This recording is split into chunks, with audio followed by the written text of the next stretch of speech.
1400 বছর আগের আইন যতদিন পর্যন্ত এই বাংলার জমিনের প্রত্যেকটা রন্ধ্রে রন্ধ্রে মুহাম্মদ রাসূলুল্লাহর আইন বাস্তবায়ন না হবে, একটার পর একটা ডক্টর ইউনূস যাবে, খালেদা যাবে, হাসিনা যাবে, এরশাদ যাবে, ভুট্টো যাবে, দেশের পর দেশ সব ধ্বংস হয়ে যাবে।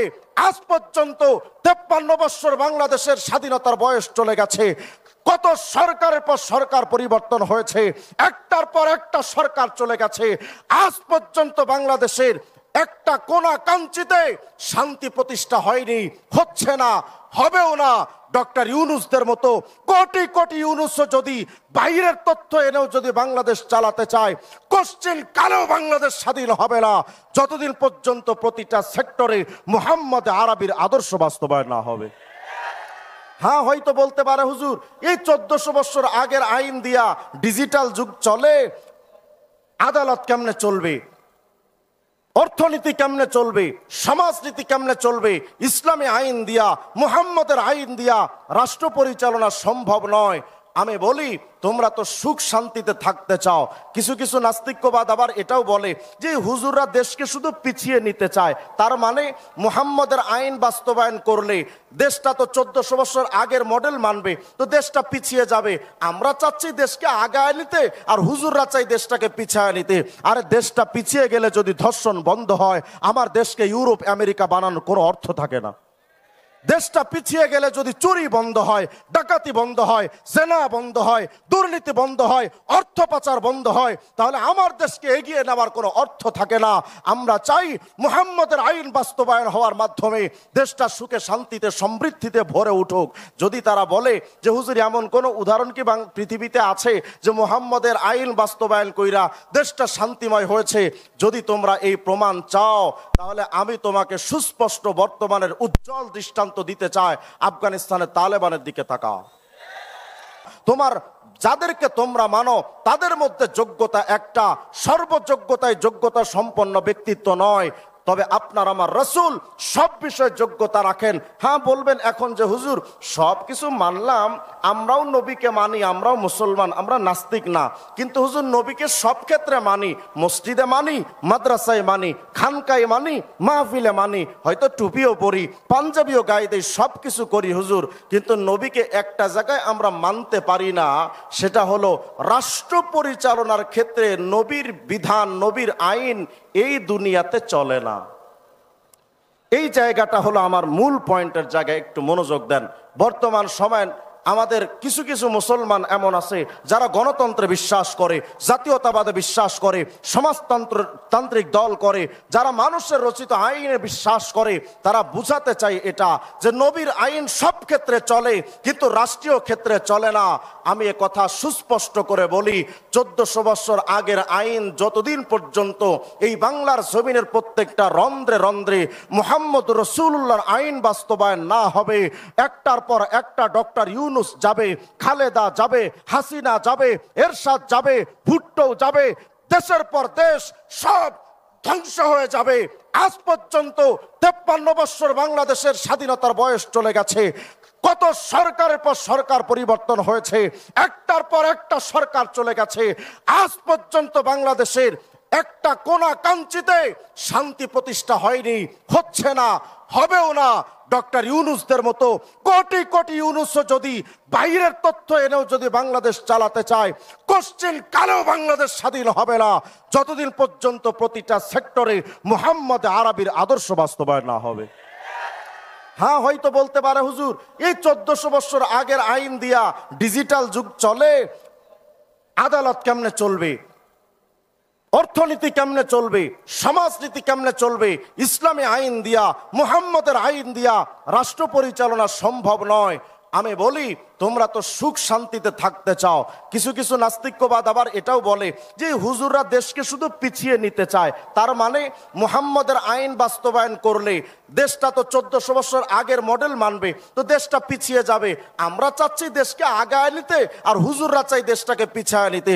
আরে দেশটা পিছিয়ে গেলে যদি ধর্ষণ বন্ধ হয়, আমার দেশকে ইউরোপ আমেরিকা বানানোর কোনো অর্থ থাকে না। দেশটা পিছিয়ে গেলে যদি চুরি বন্ধ হয়, ডাকাতি বন্ধ হয়, জেনা বন্ধ হয়, দুর্নীতি বন্ধ হয়, অর্থ পাচার বন্ধ হয়, তাহলে আমার দেশকে এগিয়ে নেওয়ার কোনো অর্থ থাকে না। আমরা চাই মুহাম্মদের আইন বাস্তবায়ন হওয়ার মাধ্যমে দেশটা সুখে শান্তিতে সমৃদ্ধিতে ভরে উঠুক। যদি তারা বলে যে হুজুর এমন কোনো উদাহরণ কি পৃথিবীতে আছে যে মুহাম্মদের আইন বাস্তবায়ন কইরা দেশটা শান্তিময় হয়েছে, যদি তোমরা এই প্রমাণ চাও তাহলে আমি তোমাকে সুস্পষ্ট বর্তমানের উজ্জ্বল দৃষ্টান্ত দিতে চায়। আফগানিস্তানের তালেবানের দিকে তাকাও। তোমরা যারা বলো টুপিওয়ালা দাড়িওয়ালাদের দিয়ে রাষ্ট্র পরিচালনা সম্ভব নয়, আমি এটা বলি টুপি দাড়িওয়ালা ছাড়া এই পৃথিবীর ভূখণ্ডে এই মানচিত্রে চুরি বন্ধ হবে না, ডাকাতি বন্ধ হবে না, সেনা বন্ধ হবে না। বরং যেই নেতারা এটা বলে যে আমরা ক্ষমতায় গেলে দেশকে সুন্দর করে সাজাবো, চুরি বন্ধ হবে, ডাকাতি বন্ধ হবে, খুন ধর্ষণ হবে না, আমরাও কিছু করব না। কিন্তু আমরা দেখেছি অতীতে 53 বছর যারা এ কথা বলেছিল যে আমরা দুর্নীতি বন্ধ করব, চাঁদাবাজি বন্ধ করব, তারাই ক্ষমতার মসনদে আসার পর সর্বপ্রথম দুর্নীতি শুরু করে। যারা এ কথা বলে যে আমরা ধর্ষণ বন্ধ করব, তাদের ছেলেরা ধর্ষণ করে সেঞ্চুরি করে, দোষ চাপায় মজনু পাগলাদের উপরে। আমরা বুঝাতে চাচ্ছি এটা টুপিওয়ালা দাড়িওয়ালা দিয়া আজকে ডক্টর ইউনূস তো বলছে যে আমরা দেশকে সংস্কার করব, প্রত্যেকটা সেক্টর সংস্কার করব, প্রতিটা সেক্টর সংস্কার করে একটা দেশকে সুন্দর জায়গায় পৌঁছে দিব। এটা শুধু মুখের মধ্যেই থাকবে। অতীতের সরকাররা এমন কথা বলেছিল, আজও তেমন বলা হচ্ছে, ভবিষ্যতে হয়তো তেমন বলা হবে। এ কথা মনে রাখা চাই। মানব রচিত তন্ত্র মন্ত্র দিয়ে কোনোদিন বাংলাদেশ কেন সামান্য একটা ঘর সুখময় হতে পারে না। একটা ঘরকে, একটা ব্যক্তিকে, একটা সমাজকে, একটা রাষ্ট্রকে, আন্তর্জাতিক মহলকে যদি শান্তিময় হিসেবে গড়ে তুলতে চান, একমাত্র বিধানের নাম মুহাম্মদ রাসূলুল্লাহর আনিত ইসলাম ধর্ম মতবাদ। এর বাহিরে কোনোদিন শান্তি আনা সম্ভব নয়। হয়তো অনেকে বলবেন যে হুজুর আমরা তো নিজেরা মস্তিষ্ক থেকে যেটা বের হয় আমরা সেটা দিয়া সবকিছু সুন্দর করে সাজাচ্ছি। তো আমাকে দেখান আপনি গণতন্ত্র দিয়া পৃথিবীর কোন কোনাকাঙ্ক্ষিতে শান্তি প্রতিষ্ঠা হয়েছে একটা রাষ্ট্র আমাকে দেখান। জাতীয়তাবাদ দিয়ে পৃথিবীর কোন কোনাকাঙ্ক্ষিতে শান্তি প্রতিষ্ঠিত হয়েছে একটা দৃষ্টান্ত আমাদেরকে দেখান। মানব রচিত তন্ত্র দিয়ে শান্তি প্রতিষ্ঠা সম্ভব নয়। শান্তি প্রতিষ্ঠার জন্য 1400 বছর আগের সোনালী রাষ্ট্র আরবের দিকে তাকানো উচিত, মদিনার দিকে তাকানো উচিত, সিদ্দিক আকবর খেলাফত রাষ্ট্র ব্যবস্থার দিকে তাকানো উচিত, ওমর ফারুকের রাষ্ট্র ব্যবস্থার দিকে তাকানো উচিত। এছাড়া কোনোদিন শান্তি আসবে না। আপনারা চেষ্টা করতে থাকেন। আপনাদের দাদা মরে গেছে চেষ্টা করতে করতে, বাপে মরে গেছে চেষ্টা করতে করতে, আপনারাও মরে যাবেন চেষ্টা করতে করতে। শান্তি আনতে পারেননি, শান্তি আনতে পারবেনও না। শান্তি আনার জন্য একমাত্র উপায় হলো ওয়ামান আরাদা আন যিকরি ফাইন্না লাহু মাঈশাতান দনকা। ইসলামে আইন বাদ দিয়া কোনোদিন শান্তি আনা সম্ভব নয়। শান্তি আনার জন্য আলা বিযিকরিল্লাহি তাতমাইন্নুল কুলুব। শান্তি প্রতিষ্ঠার জন্য একমাত্র আল্লাহর বিধান দরকার। আমি ছোট্ট একটা উদাহরণ যদি আপনাদেরকে দেই তাহলে আশা করি আপনারা বুঝতে সক্ষম হবেন। যেমন মনে করেন আপনি চীন দেশ থেকে একটা মেশিন আমদানি করলেন, চীন দেশ থেকে আপনি মেশিনটা আনলেন, এই মেশিনটা চালানোর যোগ্যতা, দক্ষতা, অভিজ্ঞতা আপনার কোনোটাই ছিল না। যেহেতু নতুন আবিষ্কার চীন থেকে মেশিনটা যখন আপনি আনলেন, আনার পরে চীন সরকার আপনার মেশিনের সাথে দুইটা জিনিস দিবে। এক হলো সাথে একটা ক্যাটালগ, আর একটা অভিজ্ঞতা সম্পন্ন ইঞ্জিনিয়ার। খুব মনোযোগ চাই।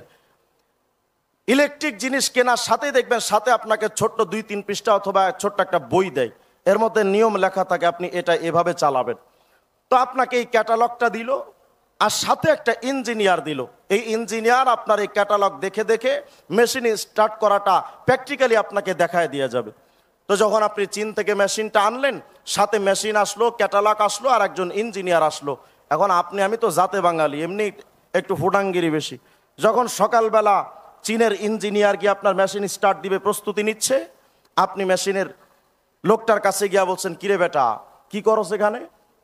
এই যে চীন সরকার আমাকে পাঠিয়েছে আপনার মেশিন স্টার্ট দেওয়ার জন্য, আমি প্রস্তুতি নিচ্ছি। এখন আপনি তো জাতে বাঙালি, মনে মঙ্গিরি দেখাবি, এটা তো মানা যায় না। হাতাটা গোছায়া কান সবর আমার মারছেন একটা থাপ্পড়। চীনের ইঞ্জিনিয়ার সরে গেছে। হাতে ছিল চীনের ক্যাটালগ, আপনি সেটা নিয়ে ছিঁড়ে টুকরো টুকরো করে ডাস্টবিনে ফেলে দিয়েছেন। এই ক্যাটালগ এবং ইঞ্জিনিয়ার বাদ দিয়া এখন মেশিন স্টার্ট করতে গেলে আপনাকে নিজে করতে হবে, কিন্তু আপনার সামনে তো কোনো নীতিমালা নাই। কি করবেন? তখন নিজের মন মতো মস্তিষ্ক প্রসূত আপনি নিজের চিন্তা ভাবনা গবেষণা দিয়ে আপনি মেশিন স্টার্ট করার জন্য দাঁড়িয়ে গেছেন। করবেন কেমনে? সামনে তেল আছে, মোবিল আছে, সব পানি আছে, এগুলোও তো মেশিনে দেওয়া লাগবে। আপনি তখন মনে মনে চিন্তা করলেন, আমি তো নিজের মন মতোই চালাইতে পারি। যেখানে তেল দেওয়া দরকার ওখানে জনমের মতো পানি ঢালছেন, যেখানে পানি দেওয়া দরকার ওখানে গ্যাস দিয়েছেন, যেখানে গ্যাস দেওয়া দরকার ওখানে মোবিল দিলেন। আচ্ছা বলেন তো, এবার যদি মেশিনটা স্টার্ট করেন সুন্দরভাবে মেশিন চলবে না? কত কয় না? মেশিন চলবে কেন? নিয়ম অনুযায়ী আপনি মেশিনটা চালাননি। এবার দেখেন আল্লাহ কি বলেন। আল্লাহ রাব্বুল আলামিন বলেন, قد جاءكم من الله نور وكتاب মুবিন।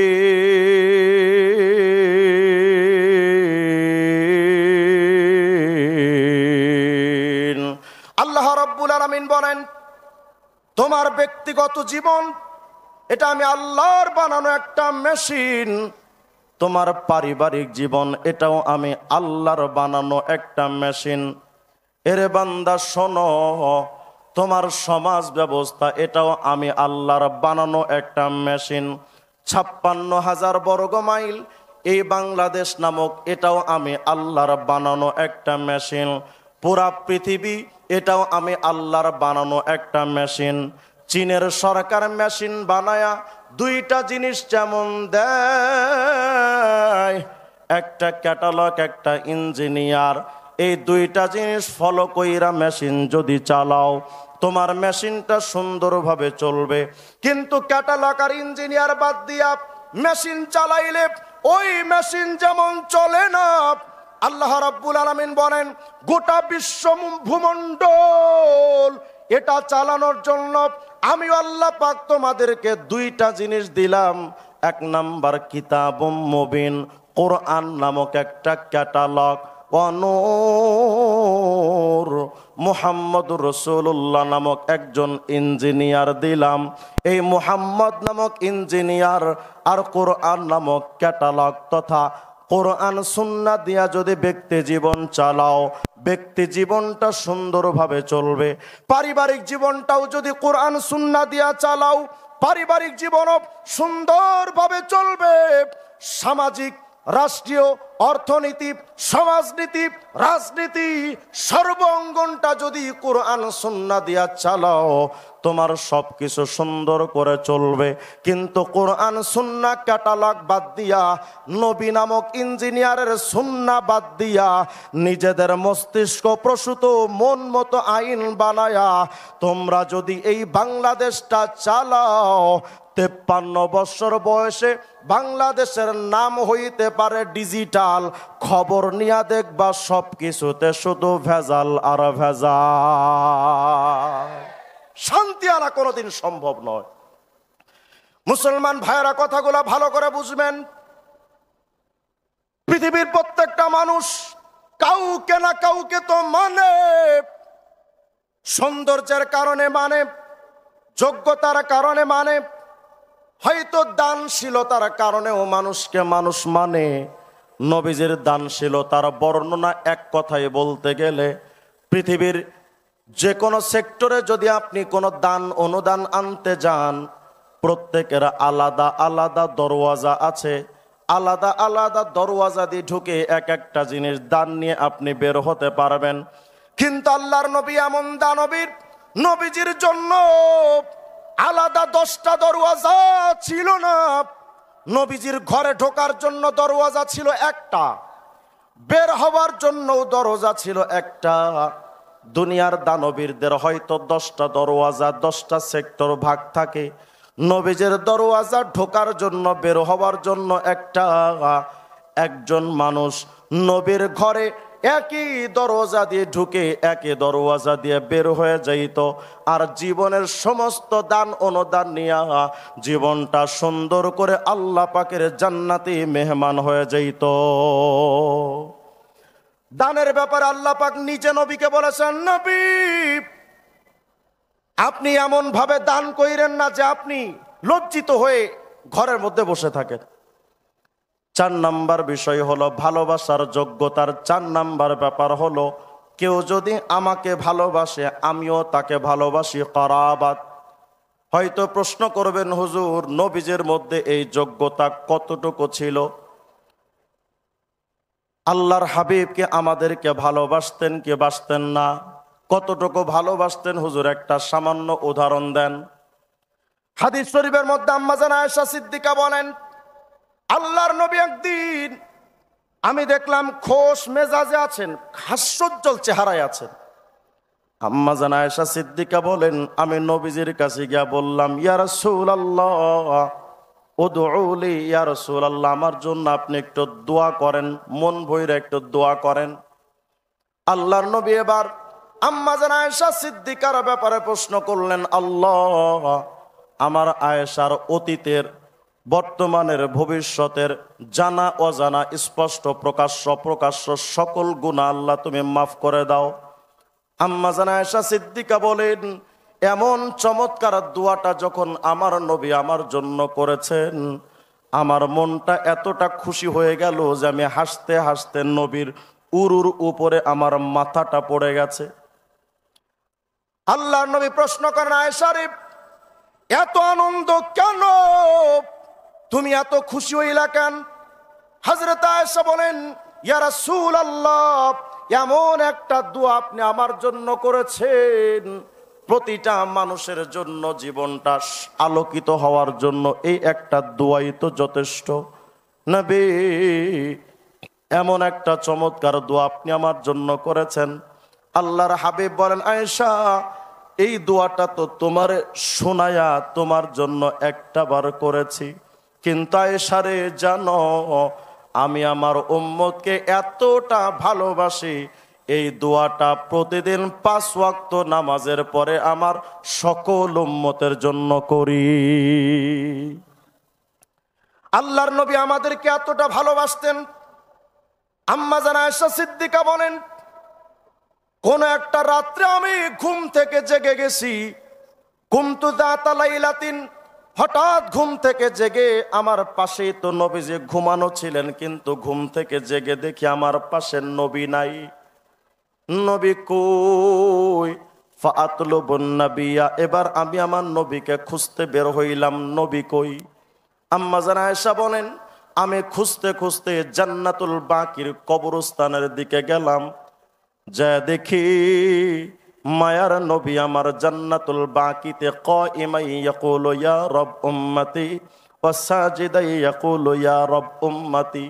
এই গভীর রজনীতে আমার নবী জান্নাতুল বাকির কবরস্থানে যায়া একবার দাঁড়ায়া একবার সেজদায় গিয়া কেমন জানি আল্লাহকে বলেন, ও রব এই গভীর রাত্রে আমি মুহাম্মদের চোখে ঘুম আসে না, আরামের বিছানাটা আমাকে ঘুমাইতে দেয় না, আমার শুধু একটাই পেরেশানি, আল্লাহ আমার চোখে ঘুম আসে না, শুধু একটাই পেরেশানি, ইয়া রব আপনি বলেন না আমার উম্মতের ব্যাপারে আপনার ফায়সালা কি, আমার উম্মতরে আপনি মাফ করবেন তো?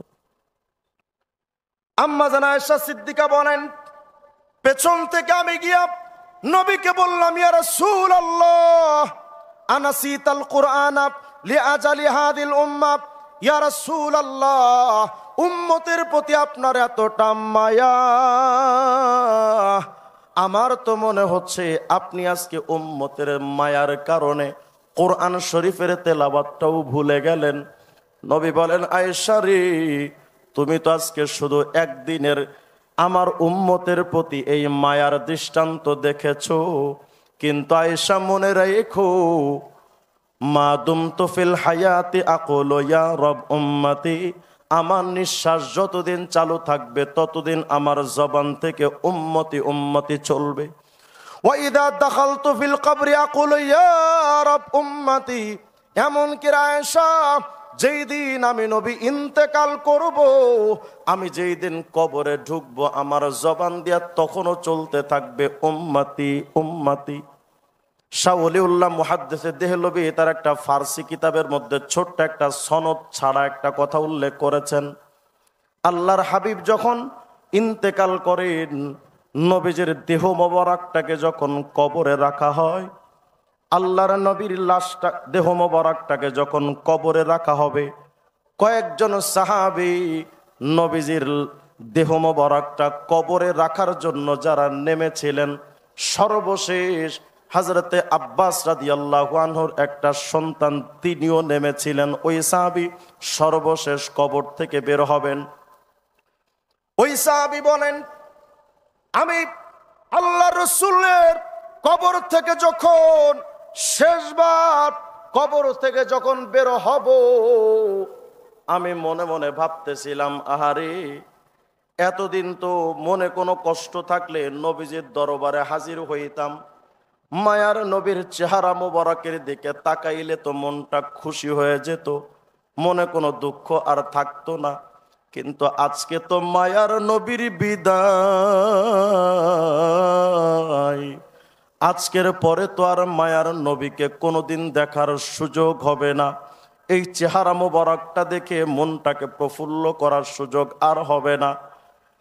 এজন্য আমি মনে মনে ভাবলাম, শেষবারের মতো আমার নবীর চেহারা মুবারকের দিকে শেষবারের মতো তাকায়া লই।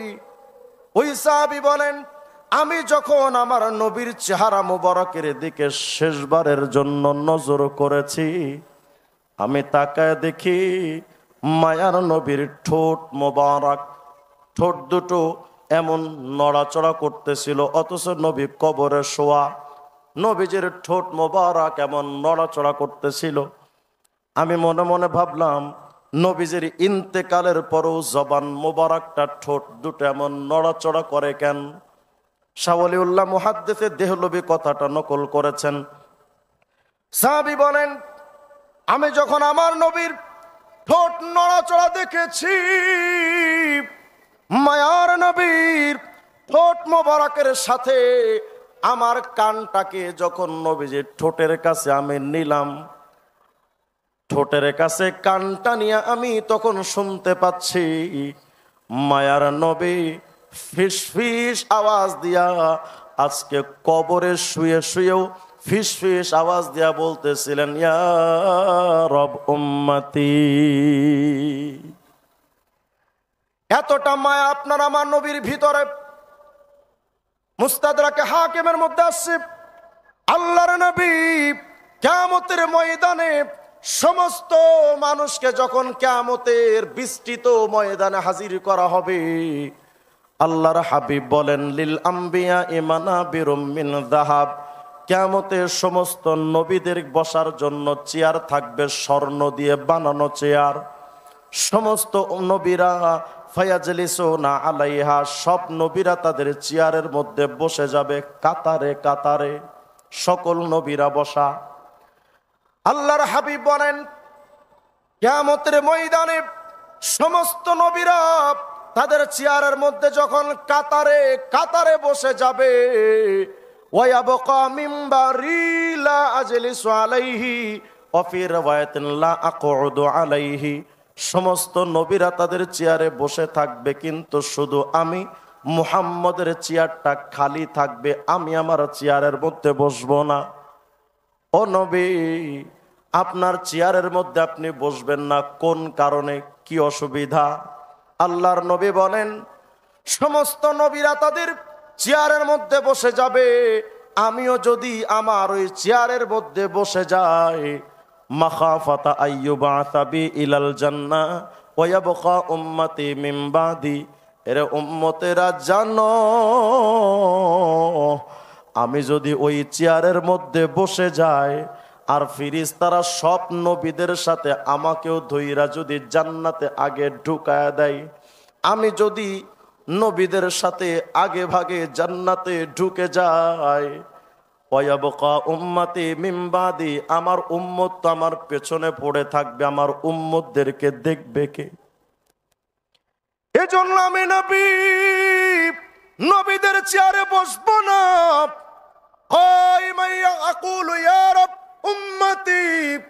হাসরের ময়দানে আমি মুহাম্মদ আল্লাহর সামনে দাঁড়া থাকবো আর আল্লাহকে চিৎকার দেয়া বলতে থাকবো, ও রব, আমার উম্মতকে আপনি আমার ভিক্ষা দেন, আমার উম্মতরে আপনি মাফ কইরা দেন।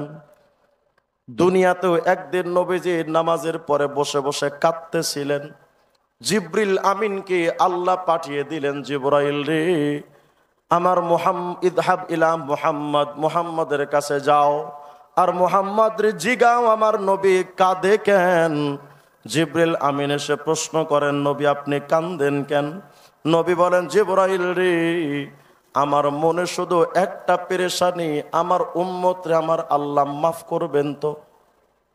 সাথে সাথে আল্লাহ পাক নবীরে জানায় দিলেন, নবী আপনি নিশ্চিত থাকেন আপনার উম্মতের ব্যাপারে আল্লাহ আপনাকে কষ্ট দিবেন না। আল্লাহর হাবিব বলেন, কিয়ামতে যখন সমস্ত নবীরা বসে যাবে চেয়ারে, আর আমি আল্লাহর সামনে যখন দাঁড়ায় থাকবো, ওই সময় আল্লাহ আমাকে জিজ্ঞেস করবেন, ও মুহাম্মদ, আজ আমি জানতে চাই, তুমি কও তোমার উম্মতের ব্যাপারে কি আচরণ করলে তুমি খুশি হইবা, তুমি কও। নবী আমার বলবেন, আল্লাহ আজকে কিয়ামতের ময়দানে আমার উম্মতের ব্যাপারে আমার চাওয়া, এই হাসরের ময়দান, নিচে তো তামার মাটি, ওপরে তো আবার সূর্যের তাপ, আমার উম্মতরে তুমি পাঠাইছো সবার শেষে, যদি আদম থেকে ঈসা নবী পর্যন্ত বিচারের কাজটা আগে শুরু করো, এরপরে যদি আমার উম্মতের বিচারটা করা হয় তো দীর্ঘ লং প্রসেসিং, দীর্ঘ সময়ের ব্যাপার। এত দীর্ঘ সময় এই হাসরের ময়দানে আমার উম্মত দাঁড়ায় কষ্ট করতে পারবে না। এজন্য আল্লাহ, আমি মুহাম্মদ তোমার কাছে চাই, আল্লাহ আমার উম্মতের বিচারটা আগে শুরু করো। আল্লাহুম্মা আজ্জিল হিসাবাহুম, ও রব আমার উম্মতের বিচারটা তুমি একটু সবার আগে করো। আল্লাহর হাবিব যখন এই দোয়াটা, আবেদনটা করবেন, ফায়ুদআউনা বিহিম ফায়ুহাসাবুন, এবার উম্মতে মুহাম্মদীকে ডাকা হবে, সর্বপ্রথম উম্মতে মুহাম্মদের হিসাব হবে। কিন্তু এই জায়গাটায় একটা খটকা থেকে যায়, যদি বিচারটা হয়, রসুল তো বলেছেন বিচার হইলে কোনো মানুষ বাঁচতে পারবে না, সবাই বিচারের কাঠগড়ায় দাঁড়ানো মানে সে নিশ্চিত ফেঁসে যাবে। আল্লাহর হাবিব বলেন, আমার উম্মত যখন হাসরের ময়দানে সবার আগে যখন আদালতে দাঁড়া যাবে, ওয়ামিনহুম মান ইয়াদখুলুল জান্নাতা বিরহমাতিল্লাহ, উম্মতের বিরাট একটা অংশকে আল্লাহ পাক সর্বপ্রথম কোনো হিসাব কিতাব ছাড়া আল্লাহ তাদেরকে জান্নাতের ঘোষণা দিয়ে দিবেন। আর বিরাট একটা অংশ তো থেকে যাবে, ওয়ামিনহুম মান ইয়াদখুলুল জান্নাতা বিশাফাআতি, আর যে উম্মত থেকে যাবে এদের বিরাট অংশ আমার সুপারিশে জান্নাতি হবে। আর কিছু উম্মত এমন থাকবে আগে ভাগেই গুনার কারণে তারা জাহান্নামে চলে যাবে। মায়ার নবী আমার বলেন, আল্লাহর কাছে আমি বলতে থাকবো, রব আমার উম্মত রে তুমি মাফ করো, আমার উম্মত ছাড়া আমি জান্নাতে যাব না। আল্লাহর হাবিব যখন কিয়ামতে সুপারিশ করতে থাকবেন, নবী বলেন, ফালা আযালু আশফা হাত্তা উতিয়া সিকাকাম বিরিজালিন কদ বুইসা বিহিম ইলান নার, আমি আল্লাহর কাছে সুপারিশ করতে থাকবো। এমন সময় হঠাৎ করে আমার কাছে আল্লাহ পাক একটা জামিন নামা একটা কাগজ আমাকে আল্লাহ দিয়া দিবেন, দিয়া বলবেন, মুহাম্মদ রে আমার হাবিব, এই কাগজটা আপনাকে দিলাম, এই কাগজটা নিয়ে জাহান্নামের দারোয়ান মালিকের কাছে আপনি যান, জাহান্নামের দারোয়ানের কাছে গিয়ে কাগজটাকে আপনি দেখান। আল্লাহর নবী তো পাগল পাড়া থাকবেন, আল্লাহ আমার জাহান্নামী উম্মত রে বাঁচান, আমার উম্মত জাহান্নামে থাকবে আর আমি জান্নাতে যাব, এটা হয় না, আমার উম্মতকে আল্লাহ আপনি বাঁচায়া দেন। ওই কাগজটা নিয়ে নবী বলেন, আমি হাঁটি হাঁটি পা পা করে কাগজটাকে নিয়ে আমি হযরতে মালিক জাহান্নামের ফেরেশতার কাছে গিয়া বলবো, মালিক রে, এই যে একটা কাগজ আমার আল্লাহ আমার হাতে দিয়েছেন, মালিক রে দেখো এই কাগজের মধ্যে আল্লাহ পাক কি তোমাকে ফরমান জারি করেছেন দেখো। হযরতে মালিক কাগজটাকে পড়ে মায়ার নবীকে উদ্দেশ্য করে বলবেন, মুহাম্মদ মা তারাক্তা লিগাযাবি রাব্বিকা মিন বাকিয়া। কাগজটা পড়ে হযরতে মালিক বলবেন, মুহাম্মদ এই কাগজটার মধ্যে কেমন জানি লেখা মালিক রে, যেই লোকটা কাগজ নিয়ে তোমার কাছে যাচ্ছে উনি আমার হাবিব মুহাম্মদুর রাসূলুল্লাহ। আমার হাবিবকে আমি সবচেয়ে বেশি ভালোবাসি, এই হাবিবকে দিয়া আমি জান্নাতকে উদ্বোধন করব। কিন্তু আমার মুহাম্মদ উম্মতের জন্য এতটাই পাগল, আমার মুহাম্মদ তো উম্মত ছাড়া জান্নাতে যাবে না। এই মালিক তুমি জাহান্নামের মধ্যে ঢোকো, আমার মুহাম্মদের সম্মানে তার যত তাওহীদওয়ালা উম্মত আছে সবাইকে বের করে মুহাম্মদ রে বুঝা দাও, আমার মুহাম্মদের মনটা যেন প্রশান্ত হয়ে যায়। আল্লাহর নবীর মধ্যে উম্মতের প্রতি এতটাই দয়ার মায়া, এতটাই ভালোবাসা, বুঝাতে চাইছি এ যুব সমাজ, যেই নবীর চরিত্র সবার চাইতে সুন্দর, যেই নবীর চেহারাটা সবচাইতে সুন্দর, যেই নবীর যোগ্যতার চাইতে যোগ্যতা পৃথিবীর কারো নাই, যেই নবীর দানশীলতাই সবার চাইতে উপরে, যেই নবী আপনাকে আমাকে এতটাই ভালোবাসে, অথচ তোমার চেহারার দিকে তাকাইলে মাথায় নবীজির মোহাব্বতের টুপি নাই, মুখের মধ্যে নবীর মোহাব্বতের দাড়ি নাই, শরীরের মধ্যে পাঞ্জাবি সুন্নাত তরিকার লেবাস আপনার আমার ভেতরে নাই। অথচ মায়ার নবী বলেন, লা ইউমিনু আহাদুকুম হাত্তা আকুনা আহাব্বা ইলাইহি মিন ওয়ালিদিহি ওয়া ওয়ালাদিহি ওয়ান নাসি আজমাইন। আমার উম্মত যতদিন জীবনের সবচেয়ে বেশি আমাকে ভালোবাসতে না পারবে, ওরা ততদিন পর্যন্ত ঈমানওয়ালা হতে পারবেন না। আপনি আমি ভাবতেছি সুন্নাত ছাড়া নামাজ পড়া জান্নাতে চলে যাব। কিতাবের মধ্যে রিয়াদুর রাকাইক নামক একটা কিতাবের মধ্যে আসছে, আমাদের নবীজির নাম হলো মুহাম্মদ। এই মুহাম্মদ শব্দটা লিখতে 4টা অক্ষর, মিম, হা, মিম, দাল। এই 4টা অক্ষরের আবার আলাদা আলাদা অর্থ বানানো হয়েছে।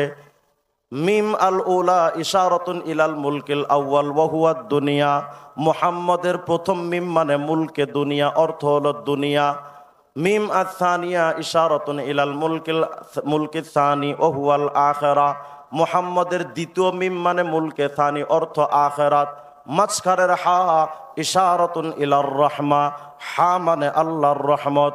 শেষের দাল ইশারাতুন ইলাদ দাওয়াম, দাল মানে সদা সর্বদা।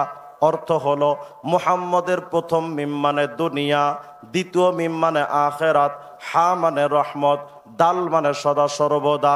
আপনার আমার নবীর নামটা মুহাম্মদ দিয়া আল্লাহ পাক বুঝাতে চান, এ দুনিয়ার মানুষ শুনো, দুনিয়া থেকে আখিরাত পর্যন্ত সদা সর্বদা আমায় আল্লাহর রহমত যদি তোমরা পাইতে চাও, একমাত্র আমার মুহাম্মদের সুন্নাত মানা ছাড়া আর কোনো বিকল্প রাস্তা নাই। অতএব ব্যক্তি জীবন, পারিবারিক জীবন, সামাজিক, রাষ্ট্রীয় সব ক্ষেত্রে মুহাম্মদের আইন ছাড়া কোনো আইন মানা যাবে? অথচ আমরা ব্যক্তি জীবনেও ইসলাম নবীর আইন মানি না, পারিবারিক জীবনেও আইন মানি না, সামাজিক জীবনেও নবীর আইন মানি না, রাষ্ট্রীয় জীবনেও নবীর আইন মানি না। অথচ দাবি করি আমরা মুসলমান, আমরা দাবি করি আমরা উম্মতে মুহাম্মদী, নবীকে ভালোবাসি। অথচ ওরা বিএনপি করে, জিয়ার বিরুদ্ধে কথা বললে সহ্য করতে পারে না, আওয়ামী লীগ করে, বঙ্গবন্ধুর বিরুদ্ধে কথা বললে সহ্য করতে পারে না, ওরা জাতীয় পার্টি করে, এরশাদের বিরুদ্ধে কথা বললে সহ্য করতে পারে না। অথচ তারা নবীকে ভালোবাসে দাবি করে, ভোটের আগে আল্লাহ রসুলের নাম নিয়ে ভোট ভিক্ষা করে ক্ষমতায় গিয়ে বছরের পর বছর তারা কাটিয়ে দিল, নবীকে ভালোবাসি বলে দাবি করে দিল। আজ পর্যন্ত ভালোবাসার কোনো বহিঃপ্রকাশ ওদের থেকে আমরা পেলাম না। থাকুক না ওরা, রাখুক না ওরা, 53 বছর চলে গেছে, আজ পর্যন্ত কোন সরকার নবীর ইজ্জত হেফাজতের জন্য একটা আইন করে নাই। অথচ এরাই ক্ষমতার মসনদে গিয়ে যাবার আগেই নবীর ভালোবাসার কথা বলবে। তো ওরা তো আইন করে নাই, লাগবে না আইন। হয়তো আপনি আমি নবীকে ভালোবাসি না, আল্লাহ বলে দিয়েছেন অনবী ইন্না কাফাইনা কাল মুস্তাহজিইন, আপনাকে নিয়ে যারা ঠাট্টা করে আমি আল্লাহ তাদের বিরুদ্ধে যথেষ্ট, আপনার ইজ্জত কমাতে পারবে না। তবে আমরা একথা সুস্পষ্ট করে বলি, মাঝে মধ্যে আমাদের বাংলাদেশে নবীর ইজ্জতের উপরে হামলা করে অনেক মানুষ আমার নবীর ইজ্জতের উপর হামলা করে ভিডিও বার্তা দেয়, নবীকে নিয়ে কটূক্তি করে। সুস্পষ্ট বার্তা হলো, আমার নবীর ইজ্জতের ব্যাপারে যদি সরকাররা যদি আইন পাস না করে, লাগবে না ওদের আইন, লাথি মারেন ওই আইনে। যে সংবিধানে নবীর ইজ্জতের আইন থাকে না, ওই সংবিধান আমি মানি না। নবীর ইজ্জতের ব্যাপারে যদি তারা আইন পাস না করে, নবীদ্রোহীদেরকে যেখানে পাওয়া যাবে জীবন্ত পুঁতে ফেলা দরকার।